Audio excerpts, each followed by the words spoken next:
Right before I went viral, as Kale likes to say, I had about 40 to 50 sales and maybe 15 to 20 reviews. So a tiny shop like that can definitely take off. It's magical when you are close, so get closer, babe. What do you got? 'Cause I am gold, I'm golden.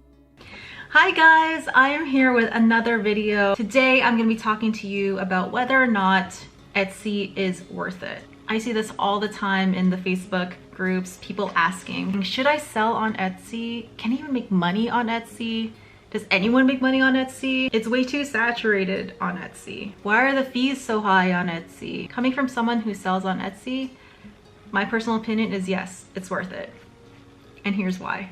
I first launched my Etsy in 2017. And this was right when I started to think of my soaping hobby as a soaping business. So I was trying to think of places to actually sell my products to someone because it was really early on. I didn't have the customer base. I didn't have the following. I was just like most people wanting to sell soap, just completely new to everything. And Etsy was a natural place that I decided to put my products up, hoping that someone randomly will find it and buy it. And because I had that mindset, there wasn't any strategy, there wasn't any ideal customer that I had in mind. I went all of 2017 without any sales whatsoever. I don't think I even had any visits to the shop. It was that bad. But I never gave up. Once 2018 started, that's when I had a little bit more experience. I took really good pictures and made my listings as nice as they could. And by the end of 2018, I managed to get 38 visits to my Etsy shop. Did I make any sales? No!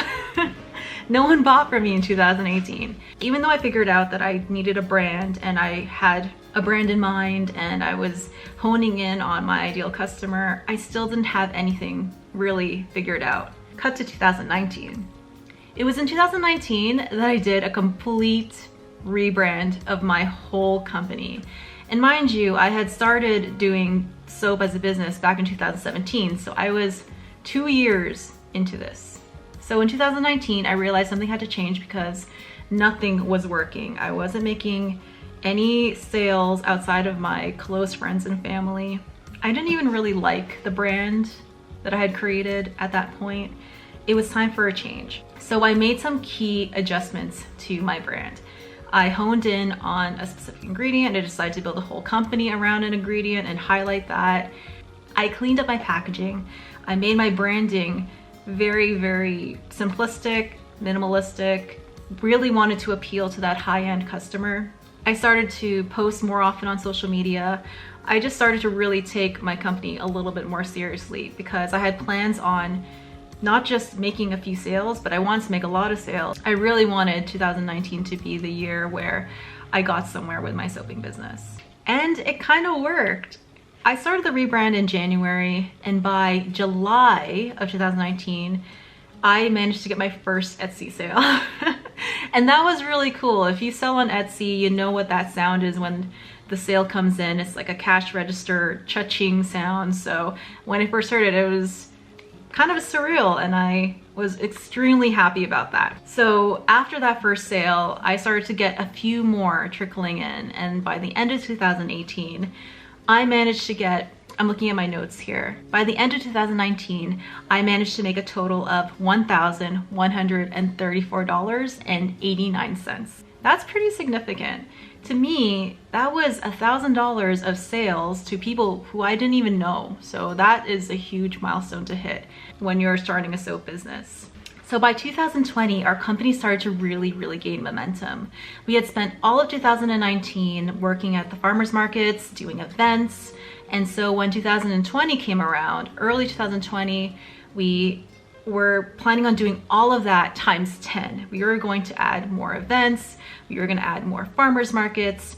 Because our main source of revenue was the in-person sales, we just really wanted to focus on that. And so I kind of forgot about Etsy.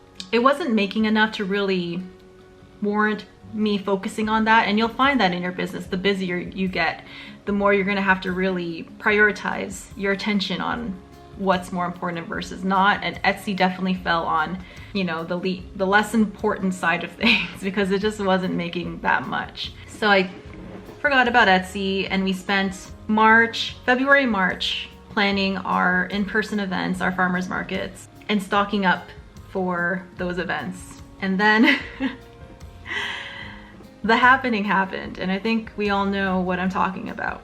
One by one, our events started to get canceled, and eventually our farmers markets started to get canceled. So our biggest source of revenue for our business was taken away from us literally overnight.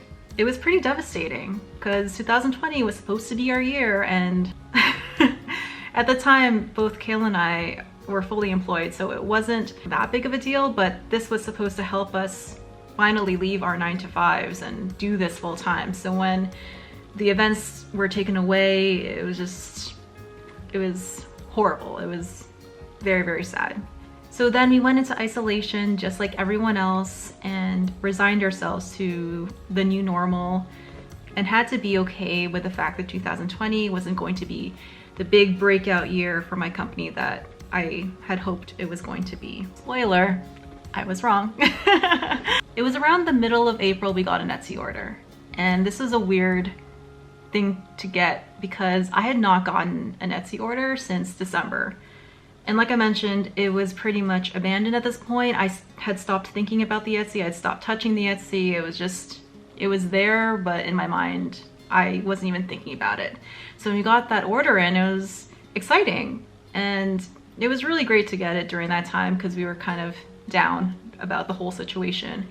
And so we fulfilled it and we went along our way thinking, oh, that's cool. Like maybe we'll get a few Etsy orders and that'll make up for, you know, at least some of the loss of income. But then it started to pick up, and eventually in a short amount of time, we started to get an order a day. And when you're coming from no orders to an order a day, that's pretty significant. Not even a buildup. It wasn't even one a week or one every 2 weeks. It was literally nothing and then one order a day. And then in a short span of time, it started to be 2 orders a day, and then 3 orders a day, and then 10 orders a day. We had hit at the peak of this time about 20 orders a day. I mentioned I didn't really touch my Etsy. I didn't really work that hard on my Etsy. It wasn't a viable source of income to me at the time. So getting all of these orders was a huge, huge shock, and we weren't that prepared for it at all. We scrambled to get all of these orders out. We really put our heads down and really had a great April and May because of Etsy. I had forgotten about Mother's Day, and I think that a few of my items had hit the first page of search results when people typed in Mother's Day care package. Because I remember in a few of my listings, I had put Mother's Day in the title, and that might have helped boost our listings to the top, because ultimately that's what Etsy is getting your product seen by people, and getting to that first page is huge. So I think that's what happened. So by the end of that insane rush, that Mother's Day rush, we had made $10,825 in sales on Etsy. That's crazy. So I asked her the question about whether or not you can make money on Etsy. Yes. Yeah, you can. So is it worth it? Absolutely. When you first start out, you don't have a customer base. Etsy is where your customers that you're trying to target are. So it just makes sense to put your items up on there. Will you make money overnight? No. I'm a huge example of that. It took me 2.5 years to get my first order, and another half a year after that for it to start happening. There are a lot of soap makers and bath bomb makers on Etsy, but I don't like to use the word saturation because even though a lot of people are trying to do this, very few, I think, are putting in the time and the effort to really stand out. So there is a lot of room for all of us to get sales on Etsy. Don't let the idea of a saturated market stop you from doing anything. I am living proof that a small shop can make sales. Right before I went viral, as Kale likes to say, I had about 40 to 50 sales and maybe 15 to 20 reviews. So a tiny shop like that can definitely take off downside of that is a lot of it is kind of luck. There are things you can definitely do to give your listings the best possible chance of converting on Etsy. That's going to be a whole different video where I actually give tips on how to get your product sold on Etsy. But at the end of the day, you should not be relying on Etsy for income, because things can change on Etsy all the time. And in fact, I've not been able to make $10,000 in the span of a month since that crazy time in May. So although you can make money, you should really find ways to increase the number of income streams for your business as possible. So that's it. That's the video. I hope that you guys learned something from it or became inspired from it. How many of you guys are on Etsy? Are you doing really well on Etsy? Are you struggling on Etsy?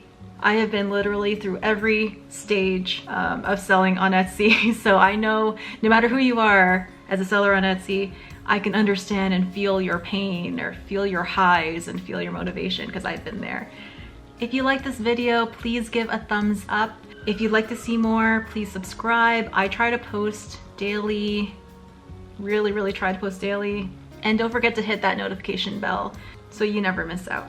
For those already subscribed, thank you guys so much. I think we're gonna hit 1,000 in the next couple of days, so that is just absolutely mind-blowing. If you have any questions, feel free to leave them in the comments. I know that a lot of you guys are wondering about Etsy and have questions about Etsy, so your questions could probably help other people out there watching this video. So please don't hesitate to leave a comment. I try to answer as much of them as I can. Thank you for choosing to follow me on this journey, and thank you for watching. And as always, keep being awesome, and I'll see you in the next one. Bye guys.